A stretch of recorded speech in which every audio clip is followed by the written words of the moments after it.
Hello, hello. How are you all doing? Don't mind me over here just bagging some comics.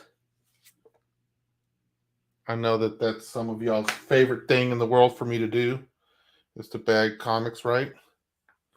And so, since it is my show and I am the only one here tonight, uh, we will get to roasting my co hosts later since they were so busy. They each had very much more important things to do than hang out tonight. And so I was like, oh, well, okay. We are still going to wait for them because they sometimes pop in, right? Because you know how it takes traveling between places, right? I think this is an error one. If I'm not mistaken, there's some sort of color bleed or something somewhere. I just don't remember what. Is it that one? I don't remember. There's something funky about this comic, though. So if you have it, it's an error that you were supposed to send back to DC, but some of them made their way through, and there's some sort of color bleed going on. And yeah, so that's where we're at. My mom is calling me right now. I don't know. Let me see what she needs. On that or no? Hello? It's me, son. I I know. was just calling to let you know that I can communicate to you through, I mean, to this messenger, okay? Okay. We're live on the show right now. Okay, then I'll let you go. Everyone knows that you can communicate with me through Facebook Messenger now. Okay, well, you can. Bye. Okay, bye.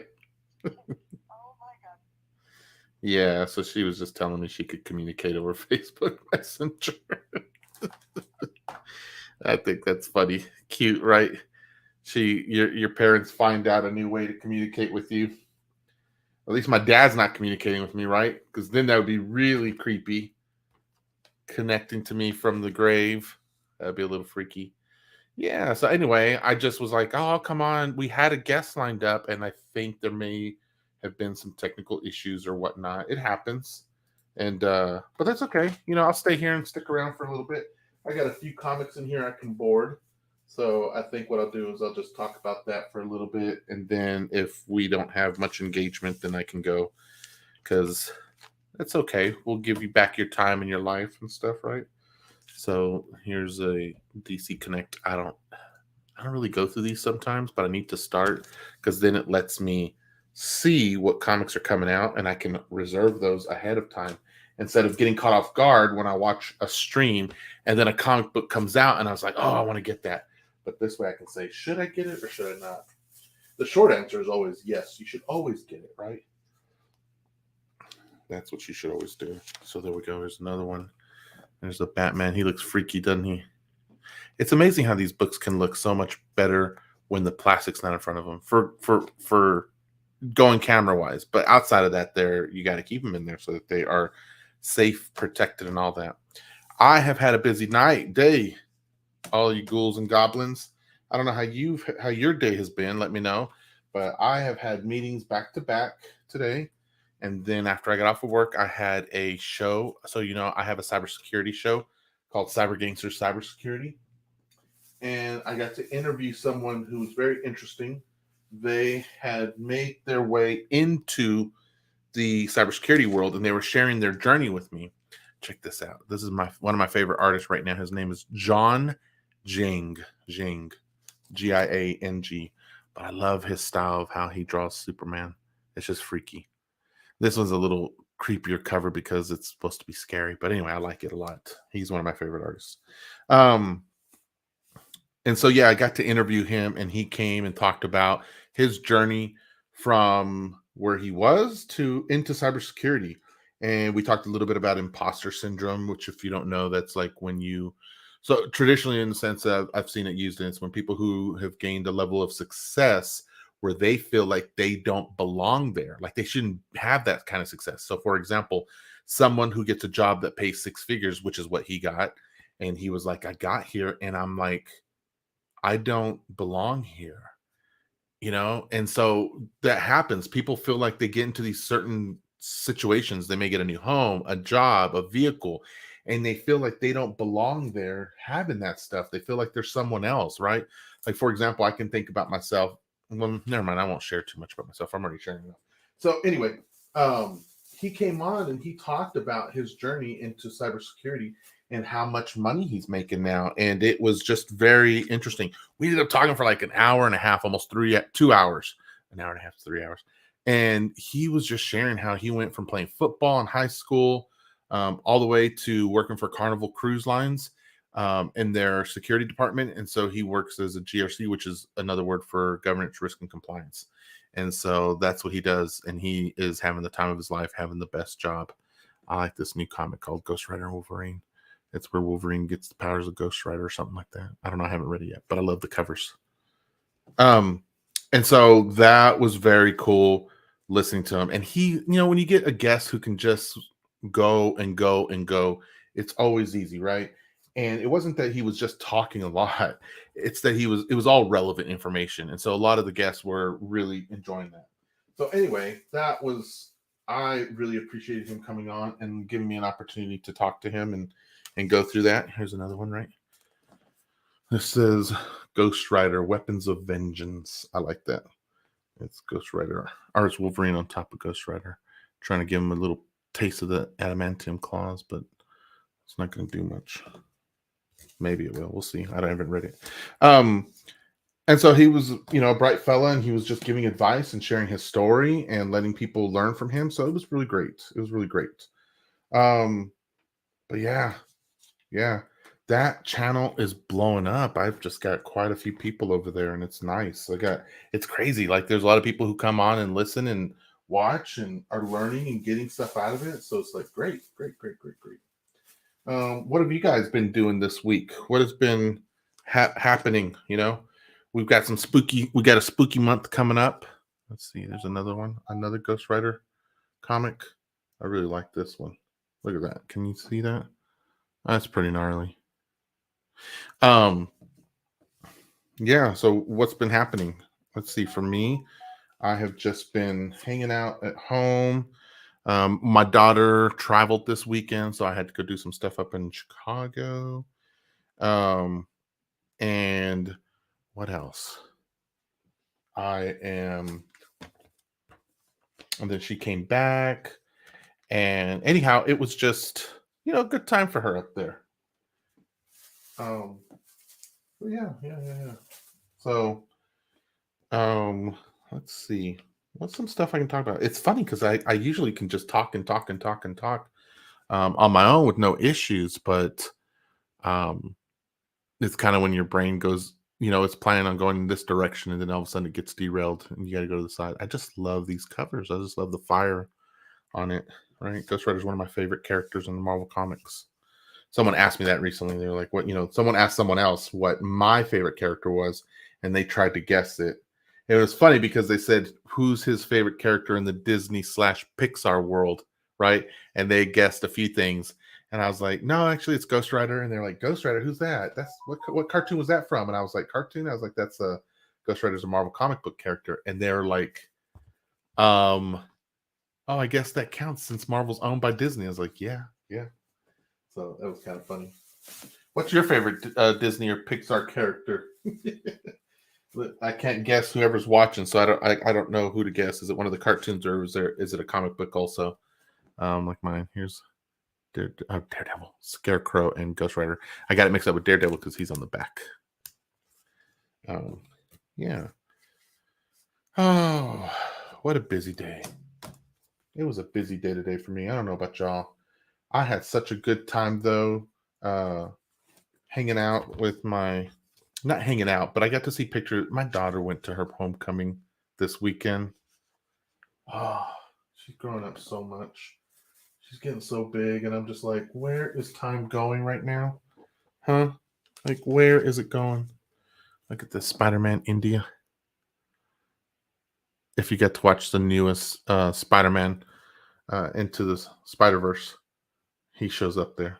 It was really cool. I didn't understand how his webs worked. It was weird, but I liked it. But anyway, that's cool. I can't wait to show a couple friends who might be interested in this one. Yeah, so she's just growing up so big. There was a picture on her, and my wife took photos, and I was like, "Oh my gosh, my baby is not a baby anymore. She is a she's turning into a young woman." I'm like, "Oh, I never thought." Well, it's not that I never thought I'd see this day come. I just couldn't believe that this day came like this. And so I'm like, man, I don't know. My babies grow up. Another Ghost Rider Wolverine. Gosh, I didn't realize I got so many Ghost Rider Wolverine. I hate that they make so many covers on these. All of them. It's like, can you just I really just need to get the ones that I like, the covers that I like, instead of getting them all. I don't know why I do that. They call it FOMO, fear of missing out, right? Where is everyone, Joanne? Good question. So I'm glad you asked. Here's the answer is Joe has a photo shoot. So, he's been busy doing stuff. And so we see a little bit less and less of him here throughout the time because he's so busy doing other stuff. Check that out. Look at that cover. It's just weird, right? Like it's just a house with a beam of light on it. This is called Skinwalkers. It's about aliens. And I just like that. I like that. It's pretty gnarly. And so he's doing more of his photography work on the weekdays, or on Wednesday nights, and so he can't get away from that, and he's got to take care of those people. They need a photographer. When the time calls for a photographer, who do you call? Joe Baker. And so that's what they're doing, right? Sandy had some business somewhere else. I can't tell her business, but she had some business somewhere, and she couldn't get back on time. So there's still a chance she might come on, but not sure. And then our guest, I think she got confused on the time. And so I don't know if it's too late for her or too early. I don't know if she showed up earlier. Oh, actually she's here. I don't even know why Hi. my thing didn't even go off and say you were in there waiting for me. I'm so sorry. I'm over here gabbing and gabbing and gabbing. I thought you guys did this at 9 your time, which was 10 my time. Oh, so we used to do that. Yes, we used to. Oh no. It So I happens. missed most of it. No, Shenanigans. it's all right. I was just over here kind of yapping about everything. I was doing comic book stuff, and let me turn this off. Not off. Let me put this up. That's what I mean to say. And yeah, so I was just telling them. John was asking where everyone was at, and so Joe has a photography thing, and Sandy might be on. She called me like at 5, and she was like, "I might be late." And so it happens. There's sometimes where life just kind of does its thing, and it's like we're here for the ride kind of thing, Yeah. And it happens. Yeah, Joanne is excited to see my comic books. I'll keep showing them, Joanne, just for you, because I got just a few dozen more here so we can go through those, right? Because I need to put them in their plastic so that they get out of their so that they get in something protective, right? You want to see them protected, Joanne, right? So again, otra vez con el Ghost Rider. Ooh, that's a cool one. It is. I do love Ghost Rider.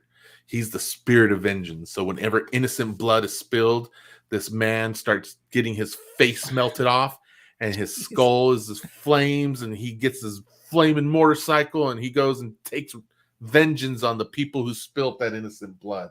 How cool Didn't is that? Nicolas Cage play him? He did. Yeah. Okay. Yeah. I thought I remembered there was that. a couple of movies where Nicolas Cage played the Ghost Rider. Yeah. So yeah, good memory on that, girl. You got good. So how was your day? How's your week been? Ha! Listen, you know what I was doing just 15, 20 minutes ago? My husband and I, I was actually researching for what I thought I was going to be able to share on your show. And we heard this big loud bang. And first thought was my 14-year-old fell out of his bunk bed. So we go running and we're like, what was that noise? And he's like, I don't know, not me. So we asked my other son and he's like, I don't know. So then we're thinking, standing there like, what was that noise?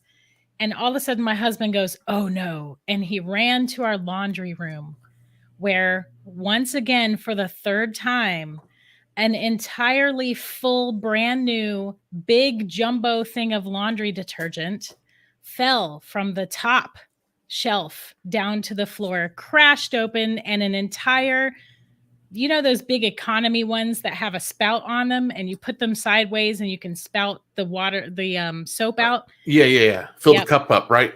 All over my laundry room floor. Just covered.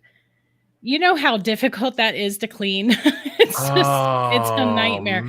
So while Man. I should have been on your show without realizing it, I was in my laundry room sopping up laundry soap with towels and trying not to slip and kill myself. No way. Yeah. That Fun so times. sucks. Yeah. Did you get it all cleaned up though? I mean, sort of enough for now.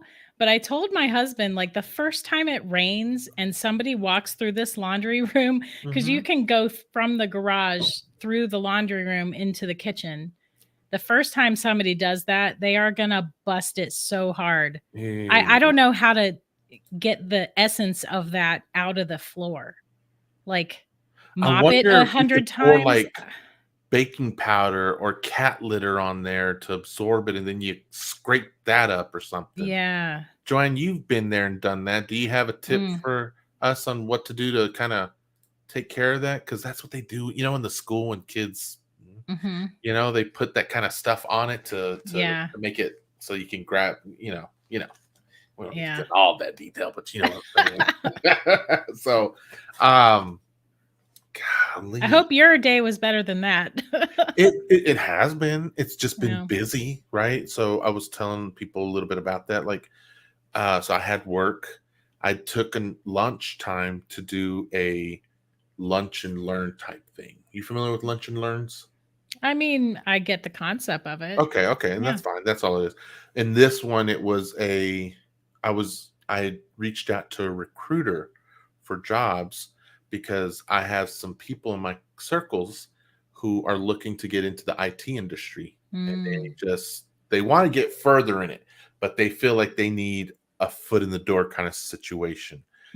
I found someone who was giving them pointers and willing to take their resumes and look at them and see if she can find something to help with that. Wow. So, but that was like an hour-long thing today during work. Wasn't a part of work, but it took place during the lunch hour, right? And so I did that, and that just, there's nothing wrong with it. It was great. It was fine. It was fun. It just took time. You know what I'm saying? And so then I went back to work, finished out over there, and then I have another YouTube. I don't know if you knew that or not. So I don't think so. Is it about comics? I wish. Oh. I don't wish it was about comics. I wish I had another show about comics though. I would love that.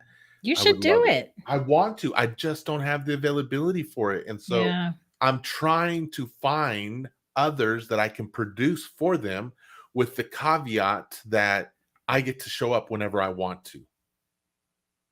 That way I can talk about comics anytime I want. Like, I don't have to do all this. I don't have to I can produce a few episodes in the beginning and then get them on their own, which is usually how it works out. And then I get to show up whenever I want. I don't need to stay in the comments. I can hop on and be like, guys, let's talk about blah, whatever comic, whatever movie, whatever, you know what I'm saying? And so I want to just have an open door policy to this new show, whoever it may be. Wow. I found two guys that are very interested in it, but one of them, he's afraid he's spread out too thin and won't have enough time for family, which makes sense. And I respect him for that. I tell him, but that just sounds too much like he's thinking too much about himself and not me. And I have to do with that. The audacity. Right? It's like the gall of some people to consider their families more than me. Yeah. Like, what's up with that? I don't get it. I don't know. So we'll see. I'm willing. I'm gonna see if I can find some others who might want to do it so that I can have that same policy too, right? So I can get in there and talk about comics as much as I want. Joanne says, keep mopping it up with paper towels and water till it's all gone. Let me tell you, when I used paper towels, it was awful. I don't know. They turned into this weird soapy mush I don't know. I used my paper towels and it was a mess. The regular towels, like bath towels, seem to work a smidge better. Uh-huh. I don't know. It It's sounds the like, weirdest liquid to have to clean up. It doesn't work with you, yeah. It's almost like a Newtonian fluid. You familiar with Yeah. those? Like ketchup? Yeah, yeah, Yeah. So you were for talking about sure. Nicolas Cage. Check this out. Oh my gosh. Isn't that funny? I What? forgot this was in there. Why? Okay, so the Why? story goes, Nicolas Cage is a huge comic book fan, right? In Okay. fact, are you familiar with Luke Cage on I Netflix? know that name. I know Okay. that name. Nicolas Cage's last name is birth name is Coppola, as in Francis Ford Coppola, because that's his uncle. He's a Coppola kid. Oh. And so he changed his last name to Cage because Luke Cage. He did the Ghost Rider movie because he has a tattoo, not because he has a tattoo of Ghost Rider on his shoulder. He's a Mhm. huge fan of Ghost Rider. He Oh. is one of the few people in the world that owns Superman's first appearance in a comic book. And so Hmm. there is a what do you call it? Documentary. There's a documentary out there where Superman, after Superman 4, Nicolas Cage was in line to be the next Superman, and he was going to die and be reborn. And he even had a suit on. They did test screenings. I mean, they went not real far, but pretty far in it, and Mhm. then pulled out at the last minute. And guess who was going to direct the movie? Who? Tim Burton. Guess what I he ended love up doing them. instead? Wow. Batman. Nice. And so that's why we got Tim Nice. Burton in the Batman movie. So, in Huh. the Flash movie that came out recently, there's a scene in there where Nicolas Cage as Superman is in there. And Really? yes, it's horrible looking. Let me preface you, I am not a fan of DC comic movies, okay? I don't like Yeah. Zaslav, who's the CEO of WB Discovery. He makes poor decisions for comic book movies, but the special effects was grainy as heck. It just looked ugly. So anyway, Mm. DC decided to do a comic with Hmm.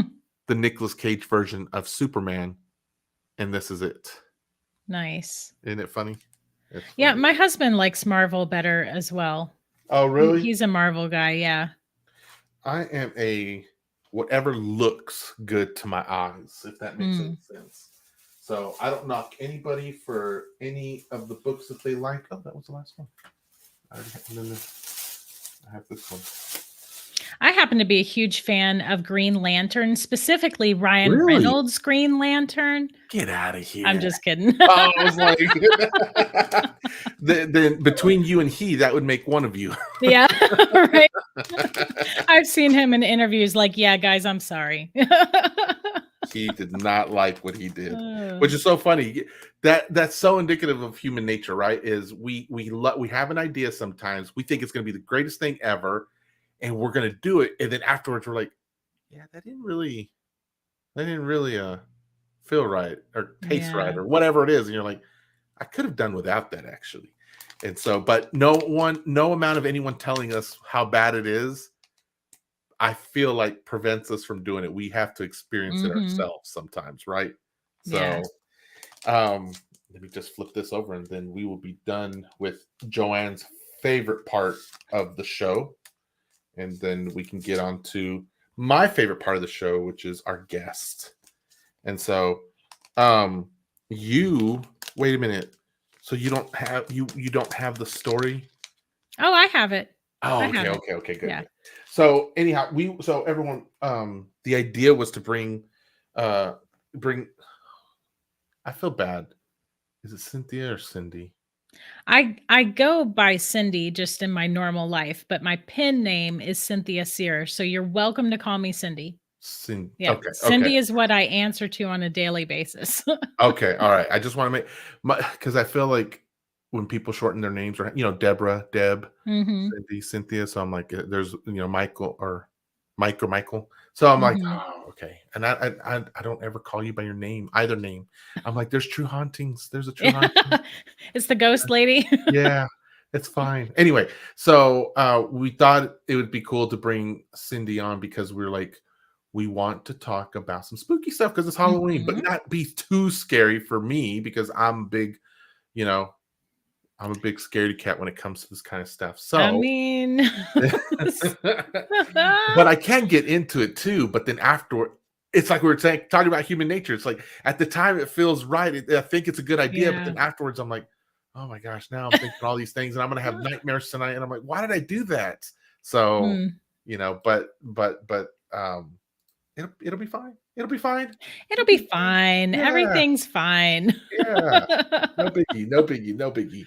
Um, so yeah, that was my thought, was talk about some spooky stuff and whatnot, right? And I don't have very many spooky stuff because I thought between all of us here we were going to be able to have some, but I do like to do stuff on Reddit. So I like a lot of the juicy I drama that have I find on Reddit. five spooky Halloween facts, and then I have that airplane ghost story. So Yes, whatever you want of that yes. stuff, I have it Okay, here. So let's do it. So let's talk about the first spooky fact. I'm gonna actually put it on the screen so it flies. What in the world is going on? There's so much information in here. I haven't cleaned this up in a long time. All right, go ahead. okay. So my first spooky fact is kind of like a fun, silly thing that some people might know. Did you know that the Michael Myers mask in the movie Halloween, do you know what that mask was, how they created that? You do? Do you love it? I It is absolutely love it. it is a William Shatner Halloween mask that they just randomly went to the store and bought, and they painted it white, and they widened the eyes a little bit, and they changed the hair a little bit, added a little different hair, and that's it. So it's technically William Shatner's face on Michael Myers. You know how crazy that is? Like, honestly, it's at the beginning, I would think it's kind of weird, but then the more you go through it, it's kind of cool. But I've never heard anything about what William Shatner felt Mm. about it or even thinks about it today kind of situation. I never have either, I would actually. love to know what his thoughts are on that, though. But it is an interesting Knowing fact. him, though, I bet he doesn't like it. You don't think so? What do you think? Yeah, I feel He like he's a little on the pompous side, Yes, so he I feel is. like I think I so my hope is that he likes it now or thinks it's novel or whatever, but before I could see him having an attitude with it mm, and not like and all that pompousness coming up with it. But yeah, just as the years go on, it's kind of like he would be upset if they stopped using it, right? yeah, it Then grew on him maybe. yeah, that's what I'd like to hope. So, William, when you're watching this, let us know in the comments, please, okay? Because I know Yeah. we get around pretty well, We just especially during called the him recording. pompous, so I don't think he's gonna be too happy with us. We'll edit that out. Sorry, William. But I do think it's cool. So I don't know of any other like horror movie trivia that has that type of connotation with it, right? Like any movie Mm, prop out there that has some sort of something as popular as that. And mhm. I'm running through the Rolodex in my mind and I'm thinking of all the movies and I'm like, Yeah. I don't see anything Just associated. randomly off the top of my head, this is not one of my things, but I do also know that the pumpkins that you see in the first Halloween movie, the Uh-huh. first one they ever made, they filmed that not in pumpkin season. So they struggled to find pumpkins, and they Mhm. had like 5 pumpkins, and they just kept reusing them in all the different scenes and trying to be careful not to break them. They're like, we can't break them, and we Yeah. need to shoot the movie quickly so that they don't Yeah. start. And pumpkins they're gourds, right? That's Mhm. their vegetable name. They're gourds, so they last actually quite a bit of time. Mhm.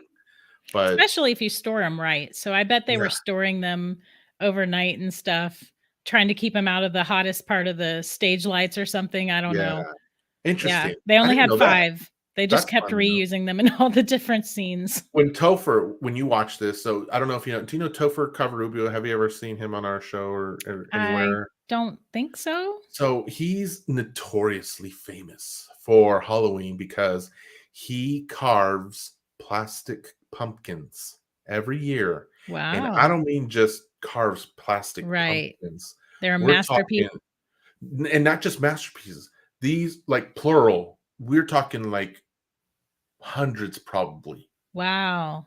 And there's a movie theater in Lubbock that brings out, so he retires some so he can make new ones, and he retires them to a movie theater there in Lubbock.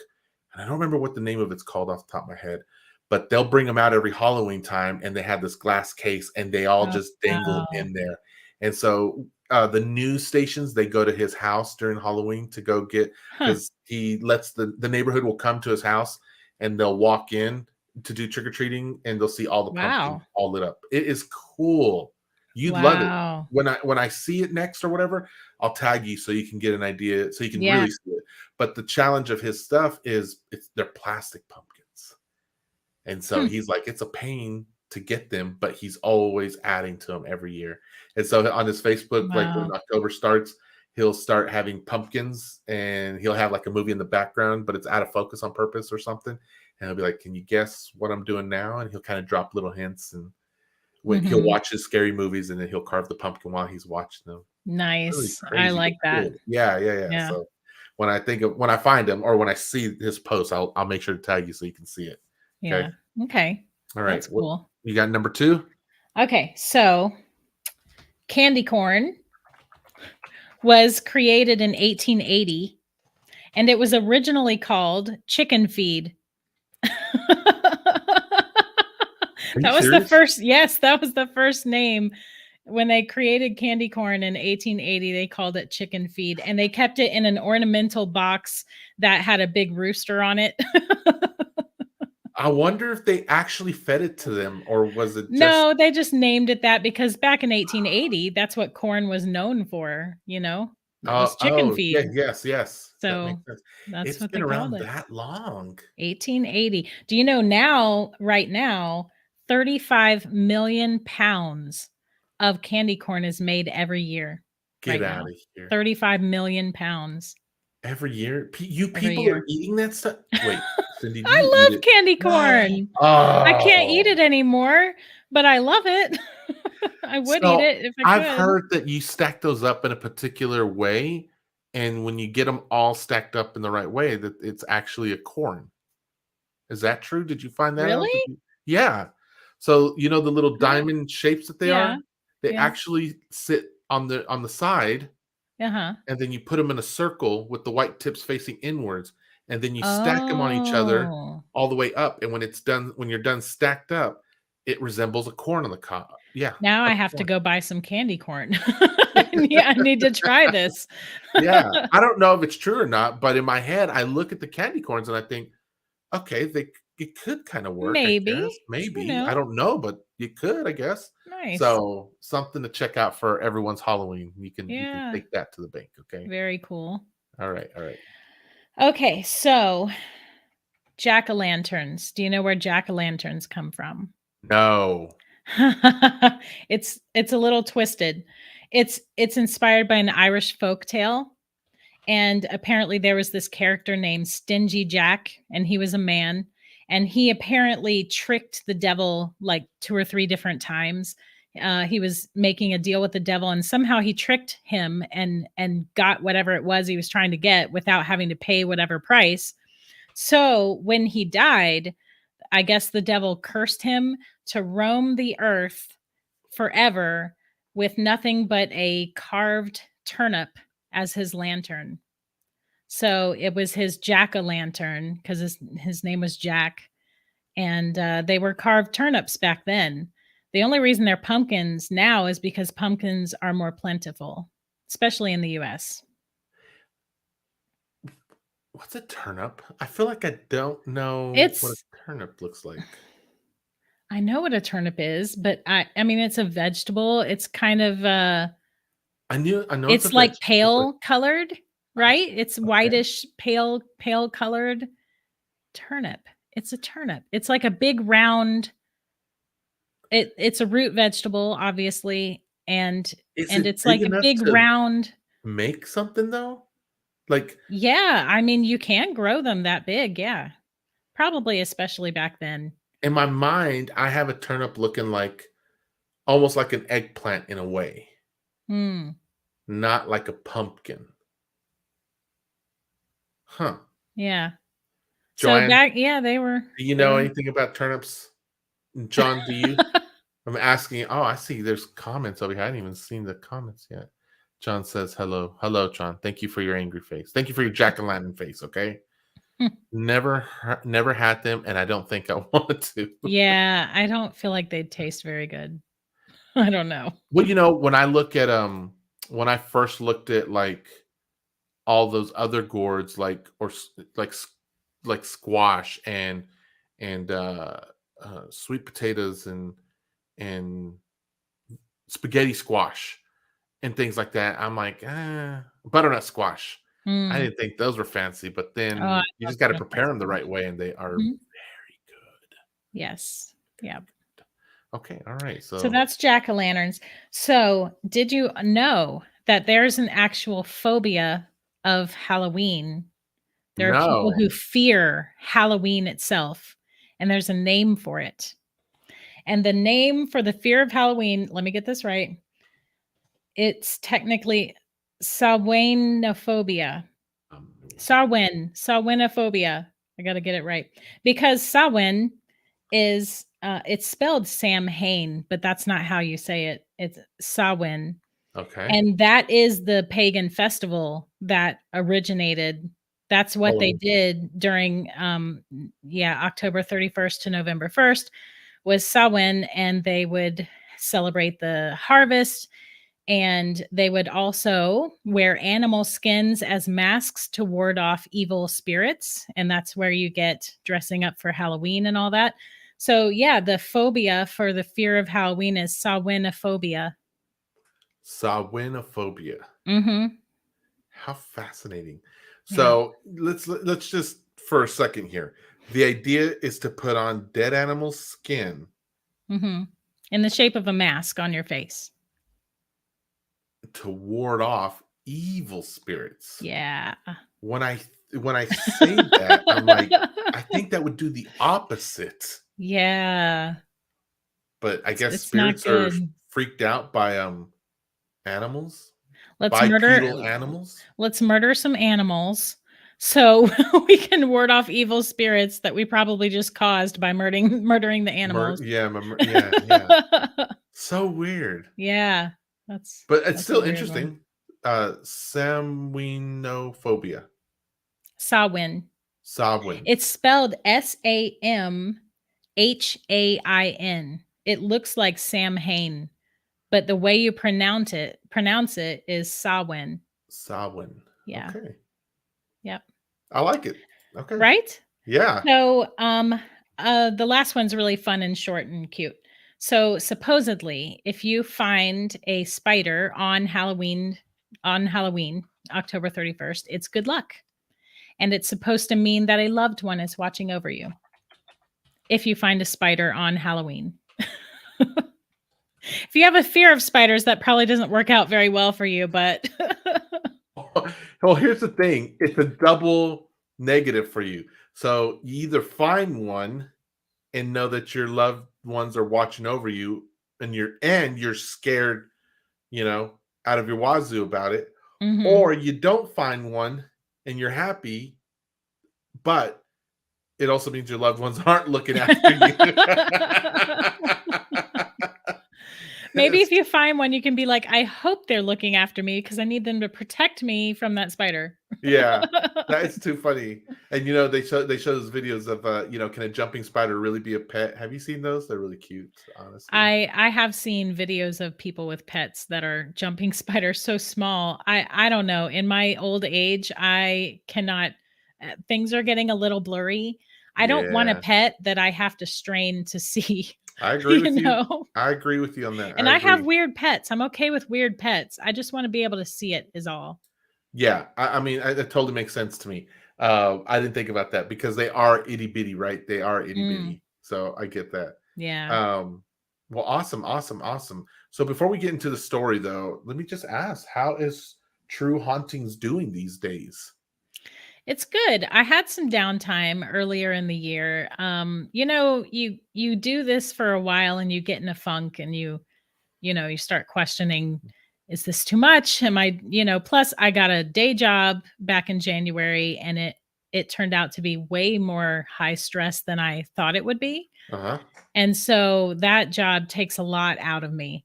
Mm. And but I feel a second wind. So I'm trying to get back into it, and I'm working on a story. I haven't written a story since the beginning of the year. So I'm working on a short story that I'm hoping will be out the weekend of Halloween, the Friday before Halloween. And so it's doing okay. It's doing okay. I mean, my numbers are great and all that stuff. So Yeah, because you used that's to good. post your podcast numbers and they were always impressive. I hit 500,000 downloads a while back, a couple months ago, I think. And that so was cool. surreal. Yeah. That is Why so do these wild. people want to listen to me babble? I don't know. And so I was telling, so I have a new circle of friends and in the comic book world, and I was telling them, I was like, "Ooh, my guest tomorrow night, she runs a podcast on haunted stories and things." I was like, she has a Facebook group. I was like, and you should come and listen to her tonight. And they're not here, but that's fine. But they were all expressing enthusiasm over it, and so I'm hoping they'll still show up just a little late. But they were all like, "Man, wait a minute. I might have to stop by because I love the spooky stuff, and not just because it's Halloween, but because it's just normal." And I was like, then you need to check her out. You need to check her out. They might catch it on the replay. Yes. We'll just say hi in case they're on the replay. Hi. Welcome, you guys. I'm glad you came to stop and hang out and listen to us. So this is who I was talking about to y'all. Okay. It's me. So we'll the weird lady. We'll make sure to link up her Instagram and her Facebook so that you guys can get to it later, and the podcast. If you get to the Facebook group, you can get to the podcast. Yeah, but we'll try to link up all three. Ooh, I rebuilt my website too. I saw that. It's yesterday. So pretty. I like it so much better now. I don't want to say who I was with because I don't want to slam anybody. Sure. I wasn't happy, but now I'm with Squarespace and I like that much better. It looks gorgeous. Yeah. It's absolutely gorgeous. What is remind me what the website name is, because I'm going to put it in the comments. Oh, it's super easy. It's truehauntings.com. I like to keep things simple. Yes. I'm going to put it in the comments for you all to go check it out later.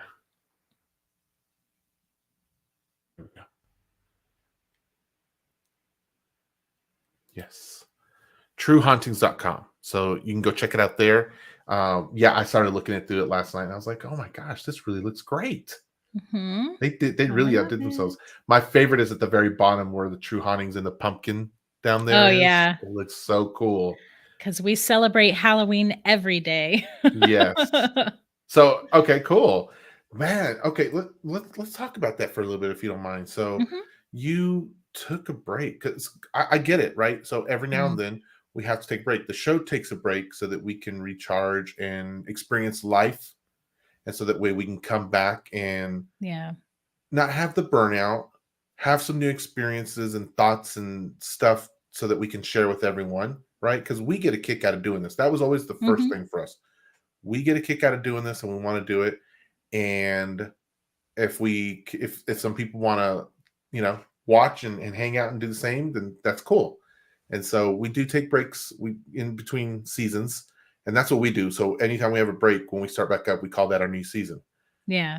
And so that way we can always say, well, like right now we're in season 6, for example, right?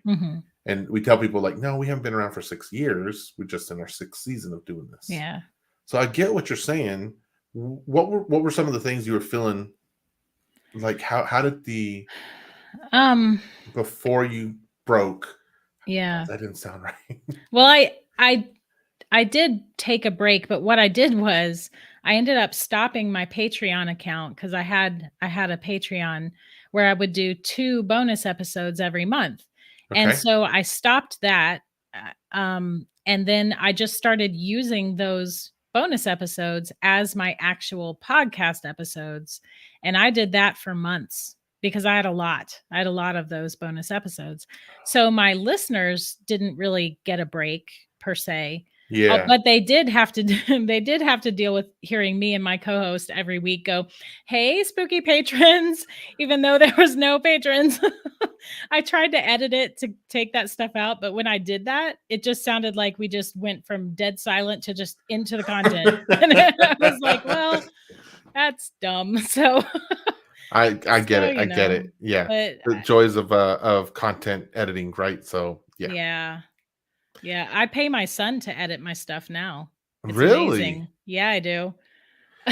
He had a second job, like a part-time job, and Uh-huh. he was miserable. And one day I was like, duh, why don't you stop doing that and edit my stuff for me? I'll teach you how.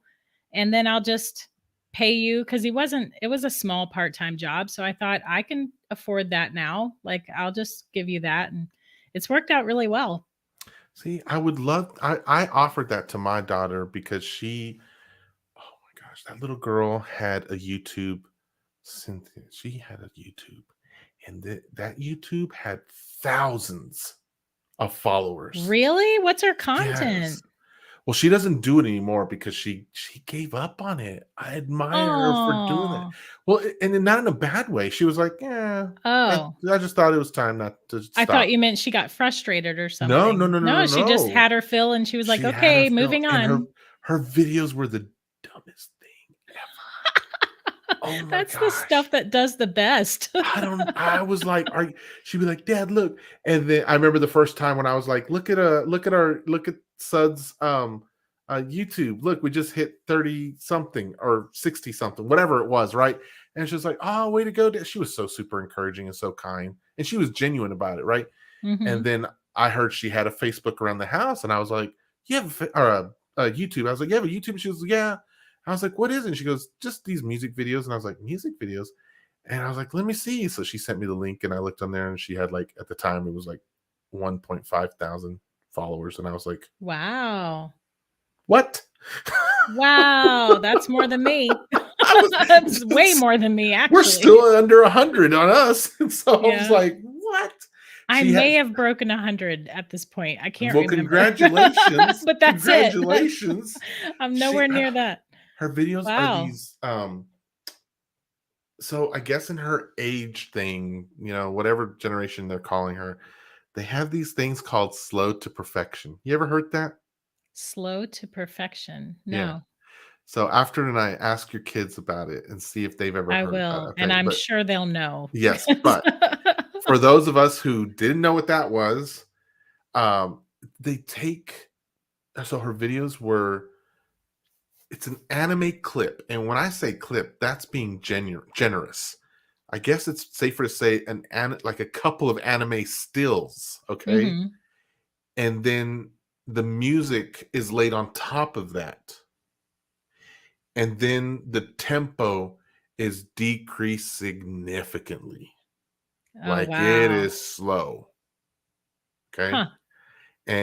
But it's not just slowed down just to be super slow. It's slowed down to a style where it's almost lo-fi or just this mellow, slow tempo that just goes and Oh my it gosh. goes. And she's had some that goes for a long time, like 18 minutes. And I'm like, Oh my gosh, but I when you look at can't. the views on these things, Cynthia, they are way like thousands of views. And I'm like, what are they? What are and it blows my mind, Cynthia. It Wow, absolutely blows my mind. But that's weird. that's the thing. But Is that ask what the them. kids are watching these days? Yeah. So that's why I was like, I guess in some of these there'll be short videos and they just replay. So if you're not careful, like you could just get stuck. It's like shorter than a Oh, YouTube reel. no. And you But get stuck in a loop of it, and then, like, an hour and a half later, you're like, "What just happened?" yes, that's exactly what because you're waiting for something to happen Yeah. because it's a long video, but it just Wow. replays that same 3 seconds or whatever it is. That's bizarre. And then if you're good, like she's had some videos where it'll switch it up, but it's just another clip with a different song doing the exact same thing. I'm like, are we in a Wow. oh, it's I don't wild. know. But she was popular. And I was like, So she was like, yeah, anyway, it's still up there. I just don't remember what it's called. Flashing Yeah. something. But yeah. So I was Wow. trying to get her to do our social and distancing show stuff. And she was like, okay, I'll do it. I was like, because if you make those clips, if you can turn our videos into, make reels out of the videos, Mhm. I'll pay you for that.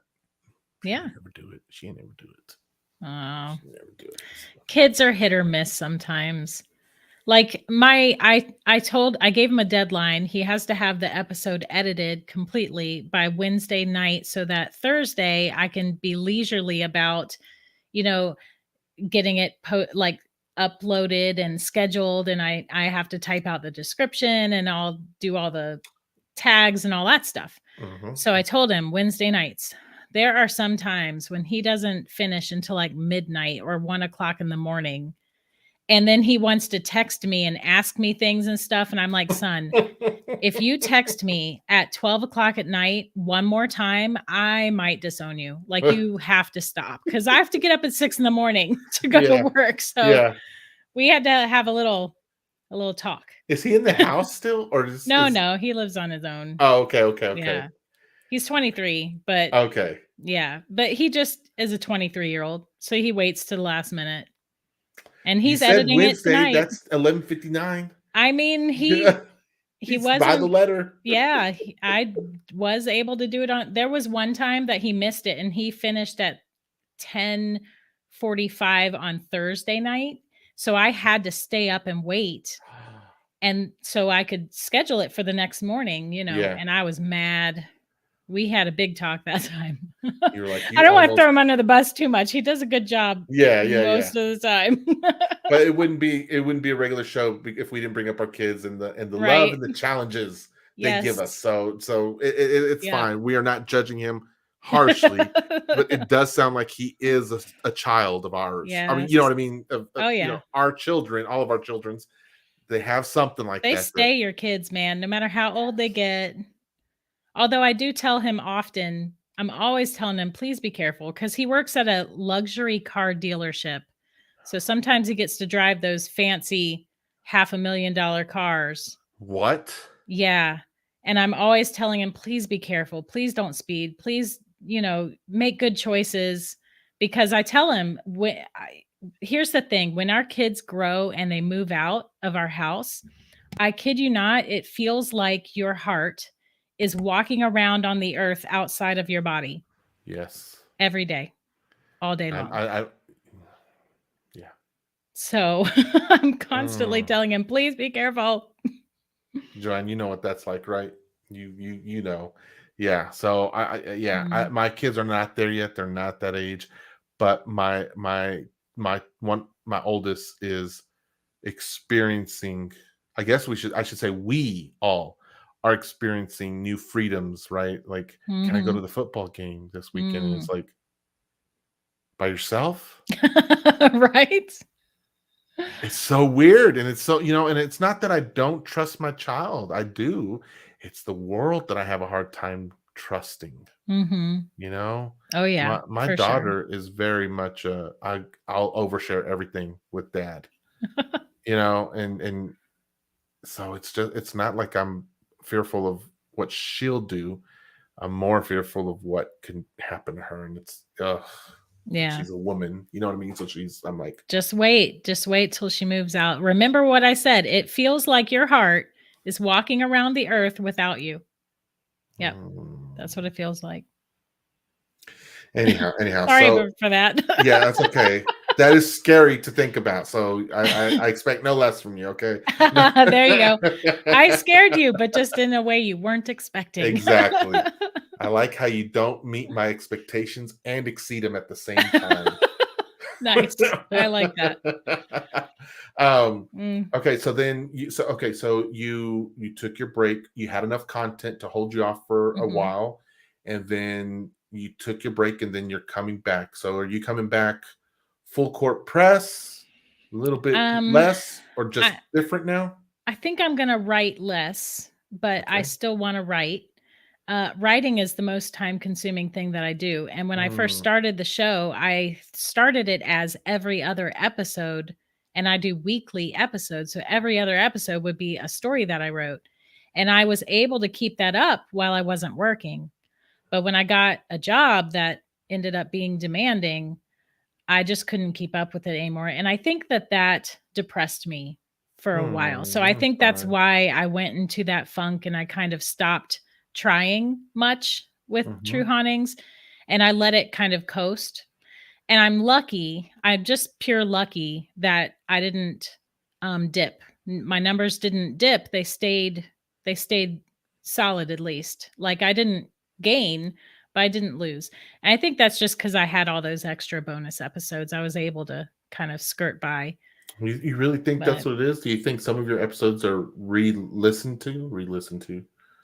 Okay, is that that's I what the way actually to say? get a lot of people, new listeners that I would say almost all of the new listeners that actually reach out to me tell me that they binge me from the beginning. They Wow. actually, and I have like 130 something episodes, and they're like, "Oh, I just found your show and I'm binging it." And I'm up to episode, 35 or whatever. And I'm just like, "Oh, sorry." Like those, You're that like, I was audio is still learning bad, right bro. there, okay? I was still learning. Yeah. Okay. I'm so embarrassed, but okay. Whatever makes you happy. That's so fun though. That's so cool though, because I love like when I find a podcast or something that I start getting into, I love hearing the progression of where they were and Mhm. where they are now. Like there's one that's my favorite right now. It's called Darknet Diaries. It sounds very spooky. And in It my sounds line of dark. work, it is. And so these are stories essentially to boil it down, these are stories from the dark side of the internet. Mm. And they're not made up stories. They're all 100% true. And Wow. majority of them fall into the uh what is it? How does it go? Life stranger than fiction. Is that how it says? Oh, okay. Yeah, yeah. And so there's just some crazy stories out there and people who like from a mundane person, they call them pen testers, penetration, short for penetration testers. Their job is to infiltrate your organization, one, digitally, so like Mhm. hacking, Mhm. and physically. And so they use something called social engineering in order to gain access to places that they're not supposed to get Wow. into. Well, some of their Nice. stories are awesome. Like I'll sit here and I'll just be like I've detached from work and I'm like, how you go into that Mhm. space, right? Like I'm sure, Mhm. so you're like listening and listening and listening, and you're just like, no, no. And then he succeeds, and you're like, what in the world? He Mm. fell through the ceiling in the server room, but he got in there and he shouldn't have been in there in the first place. And in the Wow. I swear, in another lifetime, Cindy, I will be a social engineer. And that is someone who uses free information to gain access to areas in an organization that they're not supposed to be in. Mm. And it'll be as simple as, did you hear about the MGM hack, for example, a few weeks back at I all? don't guess so. Oh, okay. Uh-uh. Anyway, but you've heard of some hack along the way where data was breached and Oh, some, yeah. Yeah. organization, Walmart, Target, TJ Maxx, whatever, has lost all that credit card data or whatever else. So people get that stuff because they'll make a phone call to the receptionist and act like there's someone else that they know who works Mhm. there and Oh, be like, it's unusually easy. yes, Surprisingly easy to do that stuff because people are inherently trusting and they yes. believe what you tell them. And they want to People will be helpful. believe So when what you you create tell a them. scenario where they need help, Mhm. people will want to help, even when Yeah. it goes against policy. Right. Right. Yep. So, anyhow, these stories are pretty insane. There was one I listened to though that it was the first one I ever listened to. Someone told me to listen to this one.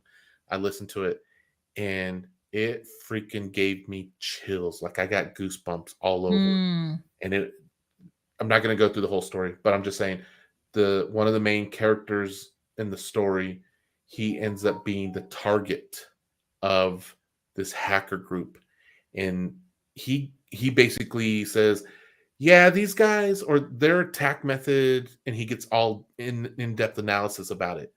He goes to sleep. That's the last thing he posts on Twitter. He goes to sleep. Oh When he no. wakes up, he's got like hundreds of thousands of responses, and the hacker group had been messaging him and private messaged him and then called him and Oh my said, gosh. we don't like what you're talking about or what you're doing.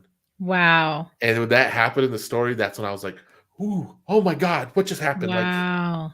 he knows nothing about them, just making a general security article. And then they reach out to his phone and tell him to stop doing that.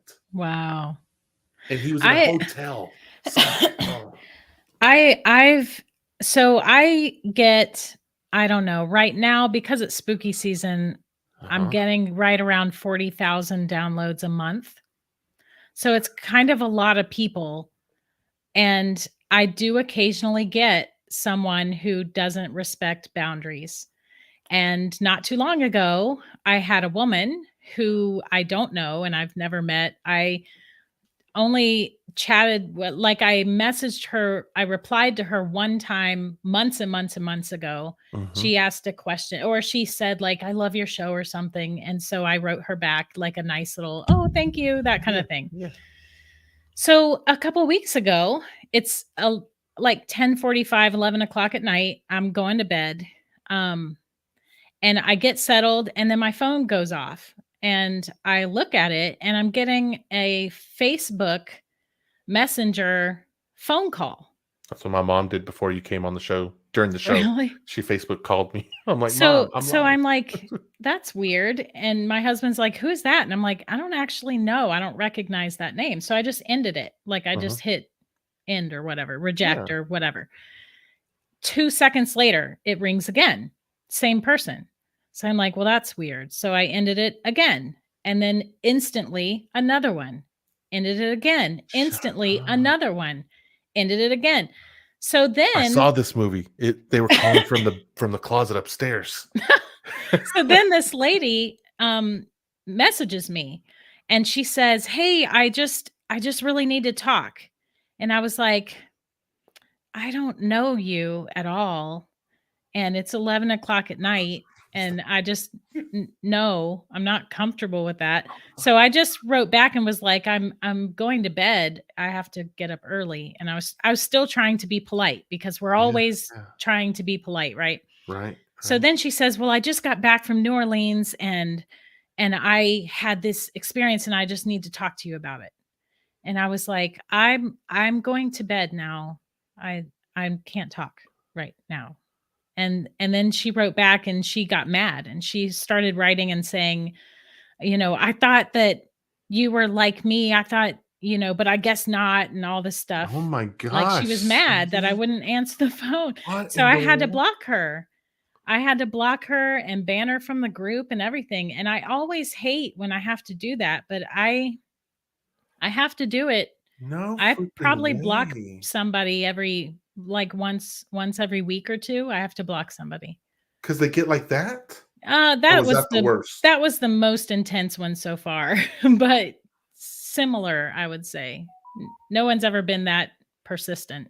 Cindy, that is But wild. that's why I use a pen name. I try really hard to make sure that my real name is not on stuff. But I'm sure if somebody really wanted to find me, they probably could. Right. I'm sure that they could actually, I guess. That's what we say. So in the cybersecurity world, there's no 100% you're safe. There is you're safe until you're not. And given enough time and effort, anything is hackable. Everything is hackable. Put it that way. There was a story recently that came out where there is this software that just became known, and it creepiest names ever. The thing is called Predator, right? Ooh. This guy in Europe, I think he's in Italy right now. He bought this software from someone, merged it with his, and it ended up creating this demon baby of this software that is evil as heck. Like There is this thing known as one-touch hacking. Okay. Uh-huh. Now, this would be, as an example, say you got a text message that said, "Hey, your bank account needs you to reauthorize," Mm. and so you click on it, and it takes, Mhm.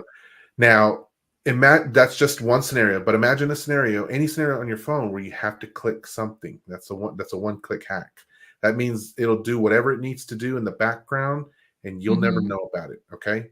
Mm. Now, years ago, the idea was, here's the ultimate hack is someone can just point at your phone and deliver the hack to your phone without you even knowing it. You could be Oh, using it, wow. you could be on it, you would never know because everything happens in the background. And as it happens in the background, there's a specific security stuff that goes on is where it installs it, but then it ends up erasing the tracks that it imagine like if it like Wow. Bunny got on there, it would erase the tracks to get on there so no one could find it because they didn't know that Wow. they were hacked. But you would have to just look for this file and realize what is this, and you'd realize that there was some bits of data that were consistent. Okay. Mhm. And so in the car, the guy who's on the show, he's like, I was in the van with him, and I asked him, does it work? And the guy was like, yep. And he was like, can you show me? And he was like, sure, pick a person out. And the guy was like, they were in this surveillance van, and he goes, that guy right there. Didn't know who he was or anything. He goes, sure, look. And he walks out of the van, and he has his phone looking gizmo thing, and he points at the guy's phone, doesn't even touch it, and he just like that. And then he comes back in the van, and he goes, watch this. And then he starts pulling up the interface, and he can see what the guy on the phone is doing. And the guy's walking, doing his own Wow. thing, leaving the van. He can see what he's doing. He goes, watch this. And he starts going, he goes, I can pull up his videos. I can pull up his YouTube history. I can pull up his Mm. text message. I mean, everything. And the guy Wow. was like, how, what are Why you did he doing? Like, make that? Like, what does he need that for? money.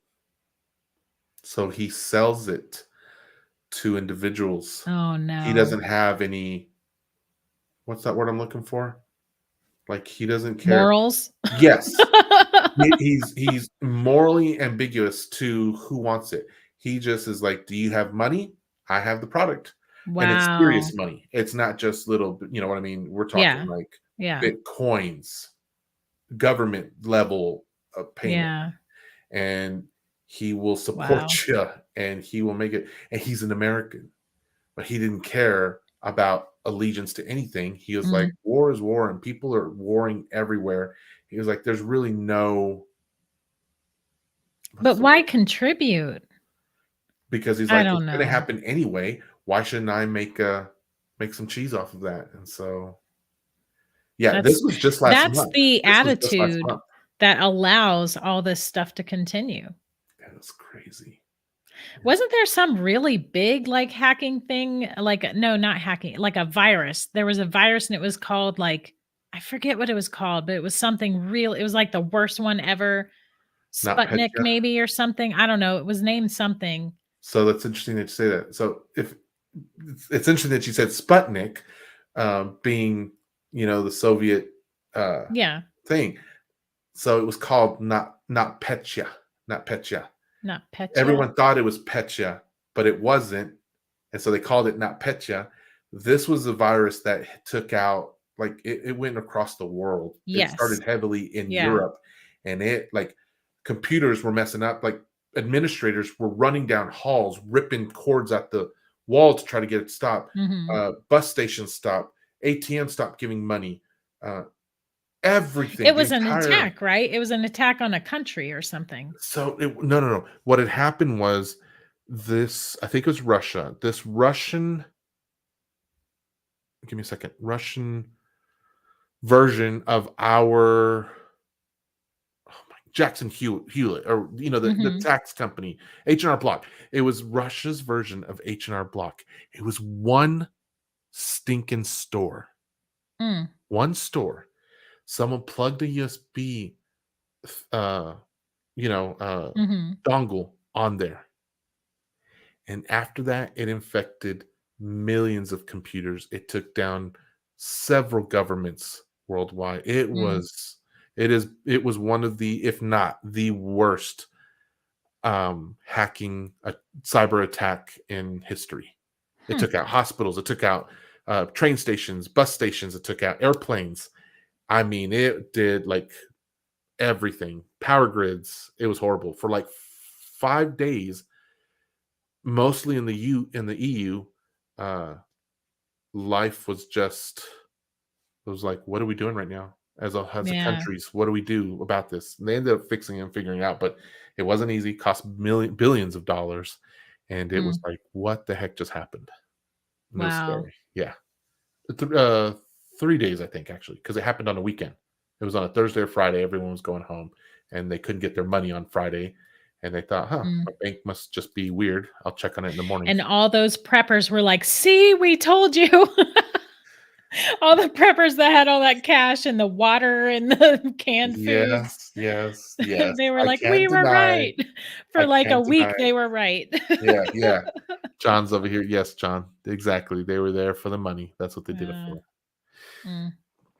Anyway, I'm sorry you had that crazy. I don't even know what to call it. Not necessarily stalker, but just a boundaryless person, I guess. Yeah. Right? And I wonder, like, should I ever actually address it? I've never addressed it, like, on the show and stuff, because I don't want to bring that kind of drama to everything. Nobody cares about that. But sometimes I wonder, maybe I should just go on and be like, guys, let's just talk for a minute about boundaries, because I really don't want to block you. But I've blocked like 80 people now, and I don't like it. Every time I have to do it, I don't like it. Yeah. But I wonder if it would help too or not. I don't know. The people who are going to break those boundaries, I don't think they'd listen to that anyway. Or they would be the exception to the rule. Yeah. And they would think, oh, she didn't write that for me. Right. That was for them, not me. Yeah. I thought we were friends.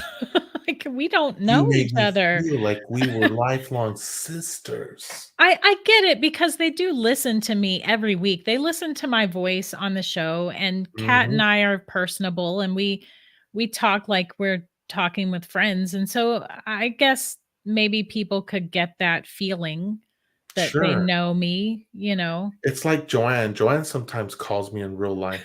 And it's weird. I'm like, why is she calling? And then she talks about the weirdest things. She's like, I found some comic books, or I made some tortillas. Have you made some? I'd be like, and you're like, I don't know you. Who are you? I just play Joanne. I just play. You're terrible. I need Joanne before I started the show, so it was fun just messing with her, just making fun. All right, so time is dwindling down. Let's do your plane story. I want to hear this plane. All right. I purposely because I know it's late. Maybe we should have saved the fun facts for after. You know what? Now experience is telling me the same thing. Yes. I'm not good enough at this stuff. So here's what happened. December 29th, 1972. It's about 11-ish, 11:30. It's like late at night. People are flying on a plane. It is an Eastern Airlines flight 401. They are flying to Miami. So they are currently over the Everglades. Okay.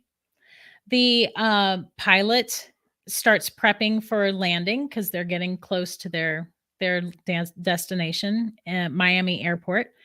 And they first of all, you need to know that Flight 401 was on a very big, state-of-the-art at the time, jet airline that, for reference, so you know how big this thing was, it had 2 floors. Okay, the bottom floor was for staff and the kitchen and all that, and they even had a lounge area for the staff. The top floor was the passengers, and it was 8 seats wide. So 2 seats a row, 4 seats a row, like a walking row, and then huge. 2 more seats. Huge plane, top of the line, very expensive. So and this particular one was pretty much brand new. It was not very old. Okay. So he puts the landing gear down, and the front landing gear wheel that's supposed to come out, the light that's supposed to come on when it is in place, when it's down, it didn't come on. So he's like tapping it, and there's 4 pilots in there, 4 people in there. a pilot, co-pilot, and then engineer, and then another person. Mhm. And they're all like, oh my gosh, it's probably a fuse and a light.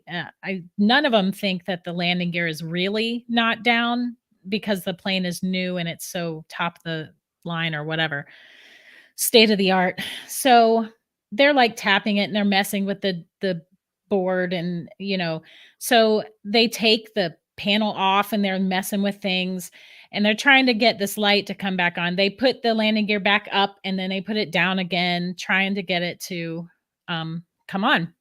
It still won't. So then he tells the engineer, go down to, I think they called it, what did they call it? Cargo? Hell. They had a nickname for it that was Oh. like bad, like hellhole. That's what they called it, the hellhole. That's where that landing gear was. Like, you don't want to be down there. But he told them, like, go down there and see, get a visual that our landing gear is down so that we can land. Okay. They had already started to do a circle because they needed more time Oh to my figure this gosh, out. are you serious? So the guy leaves to go down there, and they're messing with this light still. They've got the panel off. They're messing with wires. At some point, the pilot himself, it's believed that the pilot himself, when he was shifting and messing with the panel and the light and stuff, his leg nudged the steering wheel of the plane. I know that's not what it's called, but whatever it's called. The thing that the thing that he uses to fly the plane. Yeah, okay. So his leg barely Steering wheel nudges sounds it. good. Yeah, right? The steering wheel of the plane. That works. And he nudged that and didn't realize it. And back then, that's all it takes to get autopilot to disengage. So autopilot disengaged, and the alarm that tells you when you are leaving the altitude that you have set it to want to be at, that alarm is like a little beep, and that's it. There's no big flashing crazy things. There's no loud noises. It's just this little alert, and then it's done. Mm-hmm. It did that, but the 3 people that were in there were so engaged with this light that they didn't notice it. So that plane with 176 people on it, that's including the crew, was going down slowly, and they didn't know. So when it got to, like, I forget how much, 200 feet off the ground or something, that's when they realized it, but it was way, way, way too late. So basically that plane just glided right into the ground in the Everglades that is full of snakes and gators and Lord knows what else. Monkeys. So none of them ever even knew. I mean, the pilot and co-pilot, it's thought that they might have figured it out seconds before they hit, because he pulled up on the thing and then it was over. Black box told them that they tried to pull up. Well, there were survivors, and some of the survivors were stewardesses, and they said, we felt it, take a deep curve. It took almost a 360 turn where he ripped the thing up and it just turned and boom, right into the ground. So it hit the ground. This wasn't like a place on the ground. This was a going. It hit the ground, speed, going 270 something miles per hour. 227 miles an hour is what it was going when it hit, and it hit in the nose and then barrel rolled 3 times. This gigantic plane barrel rolled 3 times and then smashed into the ground. The only reason that there were survivors is because they crashed in the Everglades, where it's all mud and swamp and whatever. Soft, so it was soft. Ground. It cushioned the landing. So 101 people died and 75 people survived ultimately. Now, more survived, but some people, they found evidence that some people survived the crash, but they ended up in the water face first, trapped, and they drowned. So several people drowned after the fact. In fact, 2 of the stewardesses survived the crash, but they landed with their faces trapped in the water and they didn't make it. That's what happened to the flight. Surprisingly, shockingly, really, to me, I didn't know this, but when a plane crashes, if there are parts on it that are salvageable and are not like structure necessary parts, Shut up. they will reuse them in other planes. No, they don't. And that's common still, I think. Like they didn't bat an eye at that. So they took many pieces from this plane because it was such an expensive plane. At the time, it was like state of the art and stuff. So they took a bunch of different pieces and put them in other Eastern Airlines planes. Mm-hmm. And as soon as they did that, guess what happened? People, stewardesses, passengers, even pilots, like executives, started seeing ghosts on those other planes that those pieces were in. And they were specifically identifying them as like the pilot, the engineer. Those are the two most spotted ghosts, the pilot and the engineer. And the engineer's spirit has actually shown up a few times to warn the crew members that there was a problem with that plane that they were on, and it turned out to be correct. Like on one of them, the oven, a stewardess saw the oven, like his face reflected in the oven and stuff, and then went like some kind of phantom smoke that went away. And when she looked further, they found a problem with that oven, like some kind of fuse or short circuit or something, and they fixed it. So stuff like that. Yeah. They see stewardesses that died in that flight, passengers, like, yeah. And one of them was some big executive was on one of the flights and he witnessed something. So it was getting so frequent that Eastern Airlines started telling their crew, you are not allowed to report these things. Stop it. So anytime anyone saw something, they were not allowed. They would not put it in the books. And a few stewardesses said that if they did, those logs would go missing or pages would be ripped out or whatever. Like they were truly suppressing it. And after a few years of these sightings still happening, even when they tried to suppress it, they finally just went and they had a log. They keep a track of those parts. They went and took all the parts out of the planes that they put them in. Do you know the sightings completely full on stopped? Shut up. Are you The serious? sightings fully stopped after that.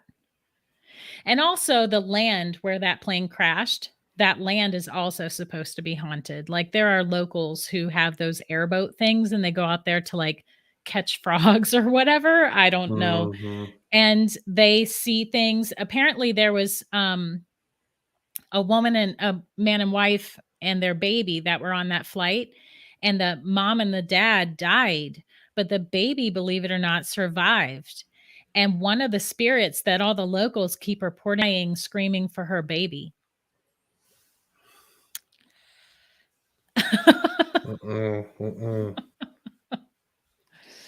So that's a thing in the Everglades. It's not just gators and snakes. Oh man. You told me to tell you. I feel like this. I don't even know what to describe it as. It right above my stomach, right, or right below it, whatever. It's just. Yeah, it's that pit, man. It's that pit Yeah, in your stomach. like that is just crazy. People were seeing things on other planes with parts from the original plane, Mm-hmm. and then they stopped when it was done. And you know, the that flight 401, is actually used in almost all training videos for pilots as what not to do, because all of the people in the cockpit were so distracted by that one little light. And they did find out that it actually was just the light. It was a faulty light. The landing gear was going down. It was perfectly fine. So one little faulty landing gear light crashed that plane and killed 101 people, because some nowadays, because of that flight, they totally changed the protocol for in the cockpit so that someone has to always be focused on flying the plane. Oh my All the people gosh. can't be looking at a light, you know. It sounds so silly. Like it sounds like without, it should go without saying. Mm. And those pilots were very, very experienced, good pilots, good men. Like they were well liked. They were good guys. And one of the stories is that the engineer, I think his name was Don Repo. He his spirit is always mournful, and he's the one that tells people about problems in other planes, and like he was always trying to help people and looked sorrowful and mournful and stuff. So it's pretty sad. Joanne's asking how she can Google this. Oh, all you have to do is, honestly, if you just type Flight 401, it'll probably pop up because it's like probably the most well-known haunted plane story of them all. But it's Eastern Airlines if you want to know the name of the airline. And honestly, this Friday, my episode is haunted airplanes. That's how I know this story already. So this is one of the ones that we talk about. We talk about several because this isn't the only one, but this is the biggest one. It's the biggest one. Yeah. Biggest in terms of like people who died. Biggest as in most witnesses. Hundreds of people witnessed those different ghosts haunting all the different planes and witnessed them completely stop when they took the parts off of the planes again. Mm-hmm, mm-hmm. That's the part that gets me. It's so creepy to me. It's so yeah, creepy. It is. I believe it, but I had like that just creeps me out. Oh, yeah. Ugh. It was instant death for them. None of them knew what was going to happen. Normally, when a plane's going down, you know it. But they didn't know. They just glided perfectly, just barely losing altitude bit by bit. No one ever knew. They just were alive, dead. That would be so freaky. That'd just be like absolute fear and agony. Like, you know, like you're thinking you're safe and everything. And then the next thing you know, you're like, why am I flipping in circles or whatever? Yeah. I saw one survivor interviewed, and he was on that flight with his newlywed wife. They had just been married. They were coming back from their honeymoon. And he said she went to go use the restroom, and he was sitting in their seat, you know. And then the next thing he knew, he was in his chair, completely naked, sitting in water in the middle of a swamp. He did not know what happened. He was in his chair on the airplane, buckled in, thankfully. And then the next minute he was like, I was sitting in water naked because it blew all his clothes off or burned off or whatever. He only had a little bit of his socks left on his feet. And he was just sitting in the water, strapped to his seat still. And he couldn't hear a thing because of how loud it was. Wow. So brutal. Jams, well, I'm glad you made it at the end of the story, so you don't have to be as scared as some of us. I don't know if you're prone to fear of the paranormal like I am. Not that the paranormal freaks me out, but just spooky stories. I'm just not good with horror stuff, so this was definitely on the spooky side of things. Sorry. You know that's how I roll. Yeah, I know, and that's why I love when you come on. It's not like I have a fear of you, but having Joe and Sandy around helps. Yeah. Soften. We need to think of a phobia name for fear of Cynthia Seer. Right? We need to do it. I got an idea. Hold on. Here's what I'm gonna do. I'm gonna give you the screen time. Cynthia phobia. No, that would be too easy. Yeah, it would. I'm going to. I got an idea. So what I'm gonna do is I'm gonna give you the screen time so you can share with everybody whatever message that you want to share, and then look, hold on. Did his wife die? Yes, his wife did perish. I'm sorry. The wife died, Joanne. I'm so sorry. Yeah. I know she's tore up about that. I'm going to give you the screen so that you can share whatever message you want to share with, and that'll give me time to do what I'm going to do over here. So, okay. Hi.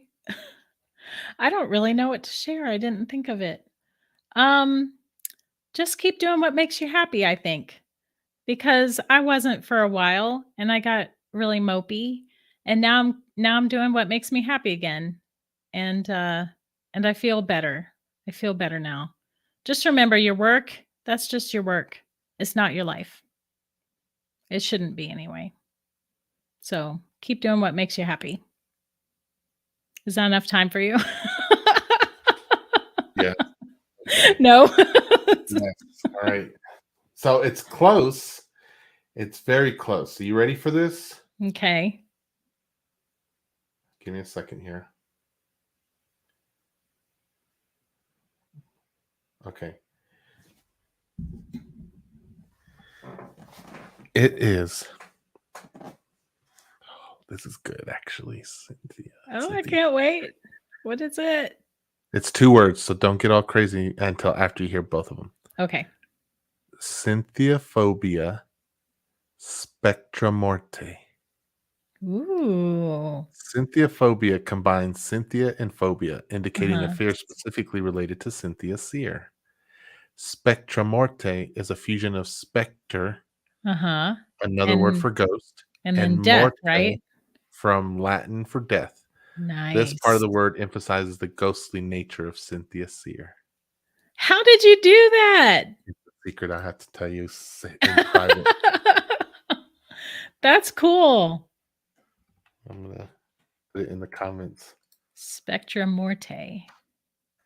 I like it. What is this? John said, see her bot? You mean her butt? Her bot? I don't know. Joanne. Seer her not. Oh. That went terribly wrong. I was like, what in the world? Not good. Not good. You don't like my word, John? You don't like Aw. Cynthiaphobia spectromorte? I like it. I think it's pretty fancy myself. I think it sounds cool. I like it. So do remember it's fictional. This is not a real term, but as far as I'm concerned, it is. I want you to make sure you use this Cynthiaphobia spectromorte. Yeah. It's somewhere. It's too good to let go. Okay. Indeed. I'm making a mental note. The Let next time we record, I'm gonna have to tell Kat about that. Yes, I'm putting it in the chat so you can have it. Yeah.